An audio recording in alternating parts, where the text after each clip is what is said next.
Hello everyone, welcome to Master Cherry Mom YouTube channel. So I hope you all are doing absolutely fine. And आज का जो हमारा video है वो है What happens in a delivery room कि delivery room में क्या होता है, कैसे बेबी पैदा होता है. सो वीडियो को स्टार्ट करने से पहले चैनल को सब्सक्राइब कीजिए, वीडियोस को लाइक करिए एंड शेयर करिए. एंड कोई भी डाउट हो तो आप मुझे इस कमेंट सेक्शन में पूछ सकते हैं. तो चलिए स्टार्ट करते हैं. What happens in a delivery room में क्या होता है. तो सबसे पहले तो मैं आपको एक शॉर्ट में अपना स्टार्टिंग बता देती हूँ, क्योंकि मैंने ऑलरेडी इससे रिलेटेड वीडियो बनाई हुई है.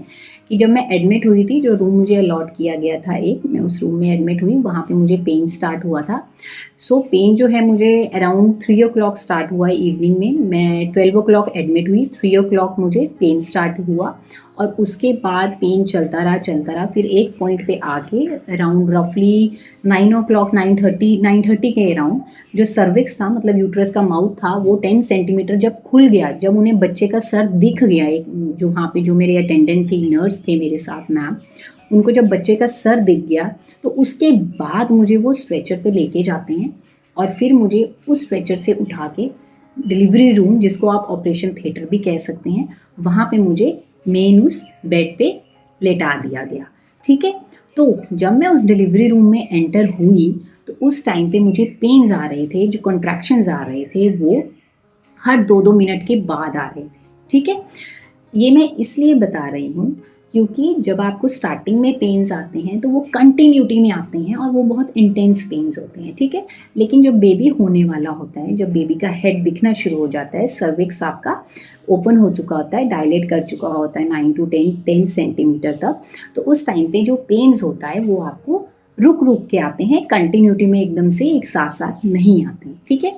तो जब मुझे शिफ्ट किया गया उस रूम में तो मेरी गायनेक ने मुझे बोला कि कनिका लिसन, अब आपको पेन जो है 2 मिनट्स के बाद आएंगे. ठीक है. जैसे ही आपको पेन आएगा मैं आपको बोलूँगी, आपने उस टाइम पे पुश करना है, जोर लगाना है. ठीक है. सो दैट कि उस टाइम पे बेबी जो है ईजिली बाहर आ सके. ठीक है. सो सबसे पहले तो मैं ये बताना चाहती हूँ कि मेरी नॉर्मल डिलीवरी हुई थी, मेरी सर्जेरियन डिलीवरी नहीं थी. ठीक है. अब उसके बाद जब मेरी नॉर्मल डिलीवरी हो रही थी, जैसा कि मैंने आपको पहले ऑलरेडी स्टार्टिंग में बताया, तो उस टाइम पे उन्होंने घड़ी की तरफ देख रहे थे मेरे गायनेक, और एक जो नर्स थी, यंग सी लड़की थी, वो मेरे साथ मेरे स्टमक के पास मेरे आगे आके खड़ी हो गई. ठीक है. और इस तरफ एक और वो सीनियर नर्स थे, वो काफ़ी ओल्ड थे, वो इस तरफ मेरे राइट हैंड साइड पे थे. तो जैसे ही पहली बार पेन आया, उन्होंने मुझे बोला, मेरी गायनेक ने, कि कनिका पुश. मैंने पुश किया लेकिन बेबी नहीं आ पाया उस टाइम पे बाहर. फिर उसके बाद मेरी गायनेक ने कहा होल्ड करो कनिका, वेट करो. तो उस टाइम पे ना मुझे भी ऐसे इतना पेन नहीं, मुझे फील ही नहीं हो रहा था कि अब पेन हो रहा है. ठीक है. तो फिर से दोबारा से जब 2 मिनट के बाद फिर से जब पेन आया तो मेरी जो एक यंग से लड़की थी, जो नर्स थी, वो एक्चुअली कुछ लेने के लिए साइड पे हुए थे अभी जस्ट, और मेरी गायनेक ने एकदम से बोला कि कम ऑन, आओ जल्दी आओ. तो वो एकदम से आए और मैं वहाँ से, मेरी गायनेक ने मुझे एग्जैक्टली बोला 2 मिनट के बाद कि कनिका पुश करो अब. तो मैंने भी पुश किया, और जो यहाँ पे फीमेल जो नर्स खड़ी थी यंग, उन्होंने क्या किया कि ज़ोर से मेरे स्टमक में ऊपर की तरफ से ऐसे नीचे की तरफ धकेला. ठीक है. तो वो सेकेंड ट्राई था, तब भी नहीं हुआ. फिर उसके बाद थर्ड टाइम उन्होंने फिर से मुझे बोला कि अच्छे से पुश करना है, ज़ोर लगा देना है. तो थर्ड टाइम 2 मिनट्स के एग्जैक्टली बाद फिर से मुझे पेन आया. उन्होंने उस नर्स को बोला, उन्होंने ज़ोर से ऐसे थोड़ा प्रेस किया और मैंने भी ज़ोर लगाया, और उस टाइम पे मेरा बेबी बाहर आ गया. और जब मेरा बेबी बाहर आया तो मेरे बेबी की बैक साइड थी मेरी तरफ, तो मुझे तब पता चला कि ये बॉय है, क्योंकि पहले मुझे उसका बैक साइड ही दिखा, क्योंकि वो ऐसे टिल्टेड हो रखा था, ऐसी फॉर्म में था. तो मैंने यहाँ नीचे से मुझे पता चल गया था कि ही इज़ अ बॉय. उन्हें फिर, क्योंकि कॉर्ड होती है, ठीक है, वो अटैच होती है प्लेसेंटा के साथ और बेबी के साथ, बेबी के नाभि के साथ, तो उन्होंने फटाफट सीज़र लेके उसको कट किया. एंड उसके बाद बेबी को फटाफट से नर्स जो है वो पीडियाट्रिशियन के पास ले गए, सो दैट कि वो चेक कर सके बेबी का ब्रीदिंग ठीक है कि नहीं है, वो प्रॉपर से सांस ले पा रहा है, कहीं उसकी ब्रीदिंग में कोई प्रॉब्लम तो नहीं आ रही है. ठीक है. फिर उसके बाद मैं वहाँ पे लेटी हुई थी, तो उसके बाद जो एक सीनियर नर्स थे, जिन्होंने मुझे बहुत हेल्प किया था मेरी डिलीवरी में, तो वो और मेरी जो गायनेक थी, वो आपस में ना नॉर्मल बातें कर रहे थे, फिर कम्युनिकेट कर रहे थे वो दोनों नॉर्मल. तो मैं ये सोच रही थी कि अब सब कुछ हो गया, तो मुझे क्यों नहीं भेज रहे हैं, मेरे को बेबी से मिलने की एक्साइटमेंट थी एक। तो वो ना मेरे गायनेक बातें कर रहे हैं और वो वेट कर रहे हैं किसी चीज़ का, मेरे मतलब नीचे वेजाइनल एरिया में। तो फिर वो कहते कि उन्होंने मैम को, नर्स को बोला कि नाम लेके कि रेखा ये ना प्लेसेंटा नहीं बाहर आया। तो फिर मेरे को समझ आया कि अच्छा ये प्लेसेंटा की वेट कर रहे हैं। जैसा कि मेरी सासू माँ ने मुझे बताया था मेरी प्रेगनेंसी के टाइम पे कि प्लेसेंटा होता है एक, वो भी बाहर निकलता है, बाद में निकलता है।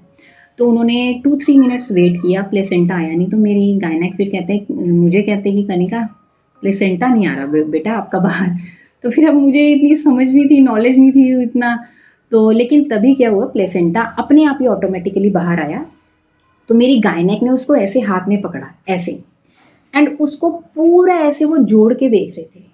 आग मतलब उन्होंने ना मतलब पूरा कंप्लीट करके देखा कि उसका कोई भी पीस अंदर तो नहीं रह गया है। तो उन्होंने वो चेक किया, ठीक है। और उनको फिर जब पूरी सैटिस्फैक्शन हो गई, उन्होंने अच्छे से उसको ऐसे पूरा मतलब देखा करके रैप की, ठीक है ना ये प्रॉपर। फिर उसके बाद उनको सैटिस्फैक्शन हुई, उन्होंने उसको साइड पे रख दिया। और उसके बाद मुझे लगते हैं स्टिचेस, क्योंकि थोड़ा सा जो कट दिया गया था मुझे पहले ऑलरेडी, तो उस टाइम पे वहाँ पे मुझे स्टिचेस लगे, 3 स्टिचेस लगे थे मुझे। लेकिन मुझे पेन बिल्कुल नहीं हुआ, मुझे यही नहीं पता चला कि मेरे स्टिचेस लग भी रहे हैं, ठीक है। तो ये तो मैंने अपने उस टाइम पे फिर मैम को बोला, क्योंकि प्लेसेंटा जब बाहर आ चुका था, उन्होंने उसको डंप किया, साइड पे रख दिया। और उसके बाद वो स्टिचेस लगाने लगे। तो मैंने कहा मैम कितना टाइम लगेगा अभी और? तो कहते हैव पेशेंस, बस ये स्टिचेस लगने ही वाले हैं, कंप्लीट हो रहा है आपका प्रोसीजर सारा। फिर 3 स्टिचेस मुझे लगे, और जो मेरे स्टिचेस थे वो वाटर सोल्यूबल स्टिचेस थे। मुझे बिल्कुल भी पेन नहीं हुआ उस टाइम पे, ठीक है। Not even a single percent मुझे पेन नहीं था कि मेरे स्टिचेस लग रहे हैं, कुछ हो रहा है। उसके बाद मुझे स्टिचेस लगे, और उसके बाद मेरा जो भी ब्लड वगैरह जो भी था थोड़ा बहुत, वो नर्स ने क्लीन आउट किया। और उसके बाद मुझे मेरे वापस उसी रूम में भेज दिया गया जहाँ पे मैं पेन में थी, जिस रूम में, ठीक है। फिर मैं वहाँ गई, तो वहाँ पे मैं जब एक बेड पर थी, तो मुझे लेके जा रहे थे। तो जब मुझे उस बेड पे लेटाना था, तो उस टाइम पे भी मुझे बहुत उन्होंने खुद मतलब बोला कि आपने खुद ही शिफ्ट होना है, कोई ऐसा इशू नहीं था कि नहीं हो सकती थी मैं। तो मैं लेटे लेटे ही अपने बाजुओं से पूरा जोर डाल के उन्होंने भी मुझे हेल्प किया, और मैं अपने मेन बेड पे जो उस रूम में था वहाँ पे लेट गई, फिर उस one bed to another bed, ठीक है।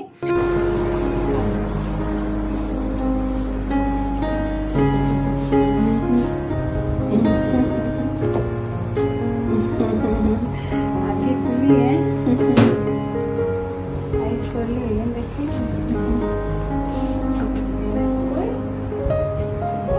रेडी? देख लो, क्या देख लो।